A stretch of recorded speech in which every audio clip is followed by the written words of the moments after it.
Assalamualaikum warahmatullahi wabarakatuh.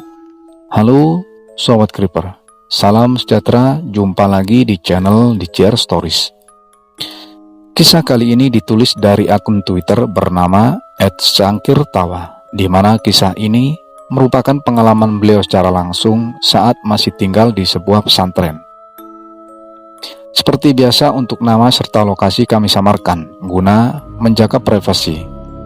Begitu pula tulisan dalam kisah ini yang telah mengalami sedikit revisi, gunanya untuk memudahkan pembawaan aksen atau logat dalam membawakan narasi. Dan tentunya saya telah mendapatkan izin dari si penulis. Jadi jika ingin mengunjungi tulisan atau tweet beliau yang asli, kalian bisa klik link yang sudah saya sediakan pada kolom deskripsi. Maka tanpa berlama-lama lagi, kita langsung saja ke cerita.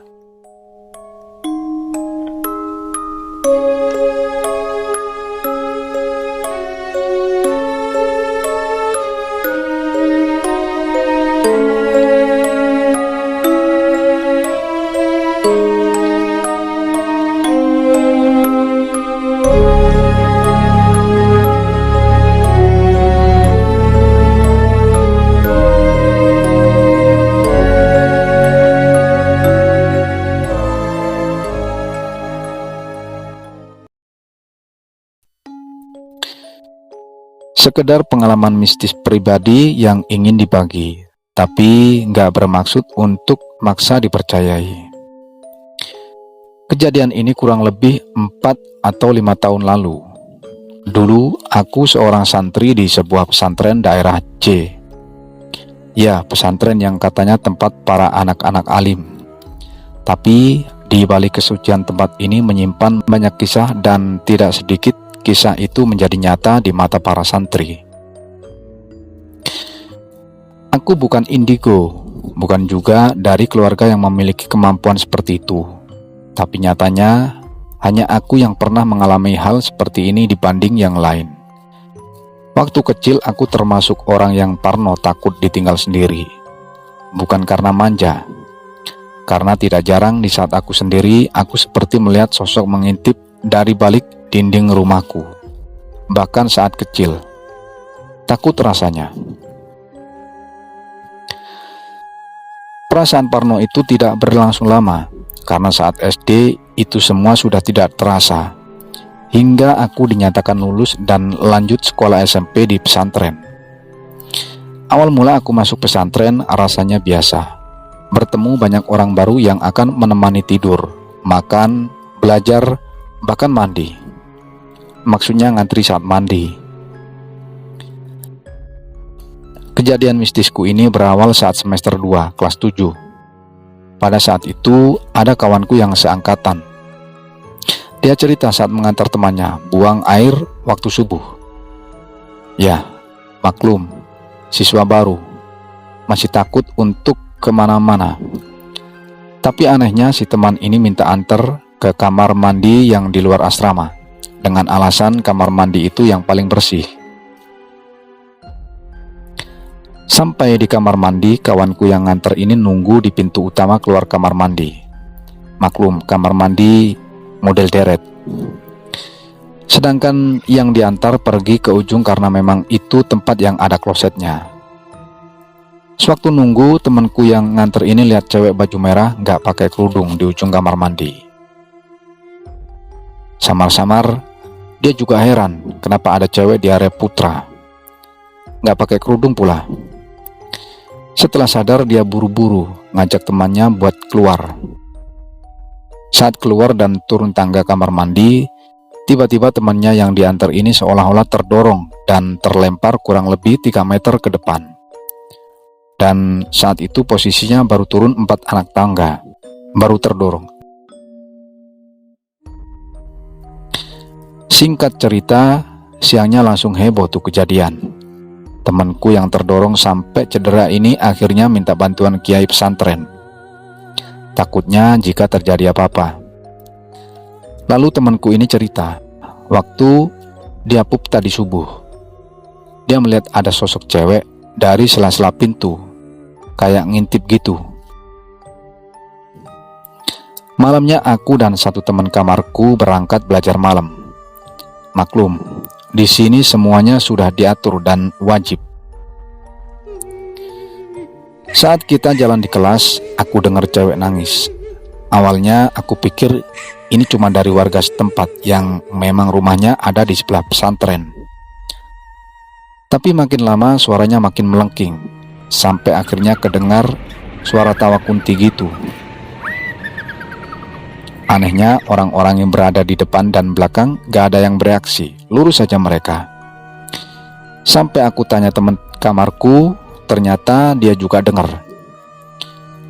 Akhirnya kita jalan cepat berdua kayak orang rusuh, padahal yang lain jalan biasa aja. Entah kebetulan atau emang suara itu dari sosok cewek yang dorong temanku ini. Karena suara itu kedengaran banget pas melewati kamar mandi itu.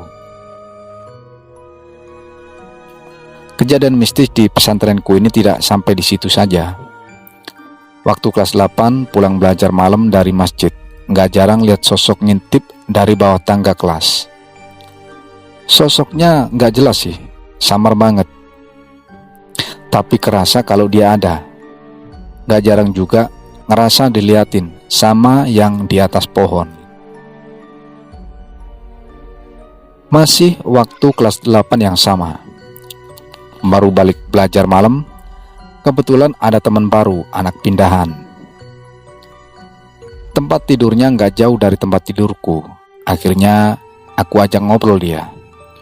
Obrolan itu berlangsung lama banget, sampai makin malam obrolan malah jadi obrolan horor. Awalnya dia cuman cerita tentang almarhum ibunya yang memiliki kemampuan begitu. Sampai dia cerita kalau malam-malam jangan liatin pohon pisang. Itu tempat pocong biasanya, katanya. Lantas aku pun cerita urban legend tentang pesantren ini. Namun makin lama aku ngerasain ada yang gak beres di kamar. Kamarku ini isinya kurang lebih 45 orang dan layoutnya melingkar gitu. Waktu itu aku ngerasa aneh, kok kayak ada yang ribut. Kayak ada yang berlari-larian di kamar. Tapi aku berusaha bersikap biasa aja. Males kalau bilang sama yang lain, nanti jadinya malah ribut tengah malam. Obrolan masih lanjut. Gak lama setelah aku ngerasain ada yang lari-larian muter ini kamar. Pesh! Sosok putih berjubah melintas di depan mukaku dan kepalanya sempat nengok dikit ke arahku. Kaget. Aku tanyalah temanku yang anak baru ini. Sebelum kutanya, muka dia udah panik duluan. Pri, lihat gak barusan? Tanyaku sedikit terkejut. Lantas dia menjawab, iya lihat. Udah ayo tidur aja lah. Akhirnya kita paksain buat tidur.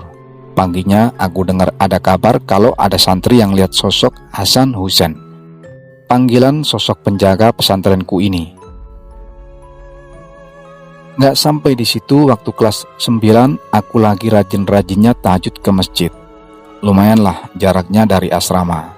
Tapi anehnya aku sering lihat budak hideng atau sosok hantu anak kecil yang hitam sebadan berlari-larian dekat gerbang ke arah masjid.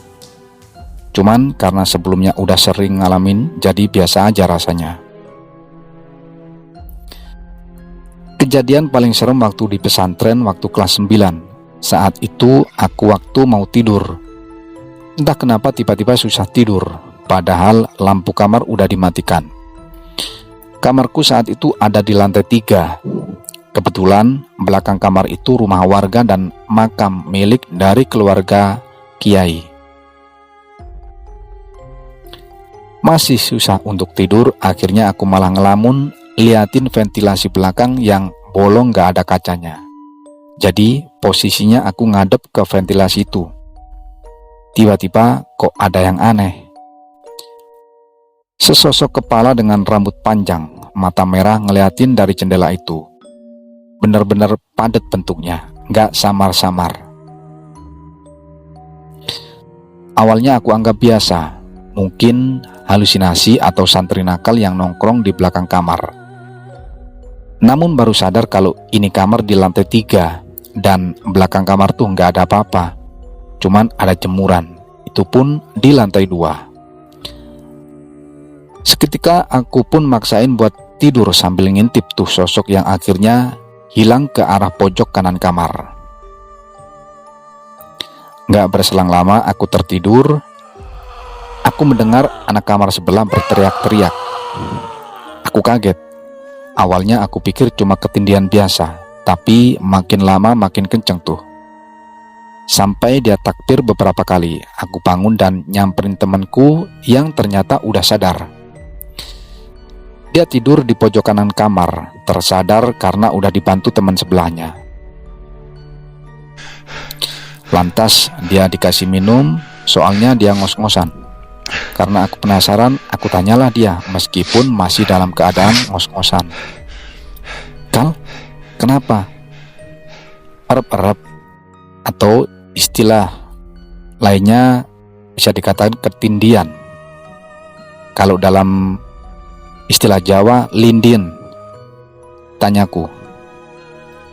Dia nggak jawab, hanya nunjuk ke arah ventilasi bolong, sempat penampakan yang kulihat sebelum tidur tadi. Kagetlah aku, lalu kutanya lagi. "Cewek?"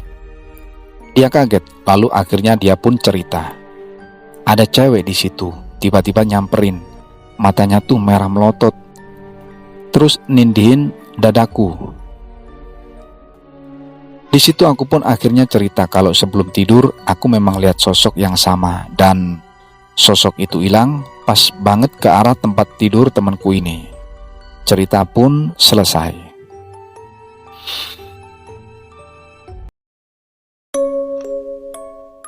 Begitulah akhir cerita dari tulisan @cangkir tawa. Semoga apa yang ditulis beliau ini dapat memberikan hiburan bagi pecinta kisah-kisah supranatural, serta dapat memberi nilai positif bagi kita semua.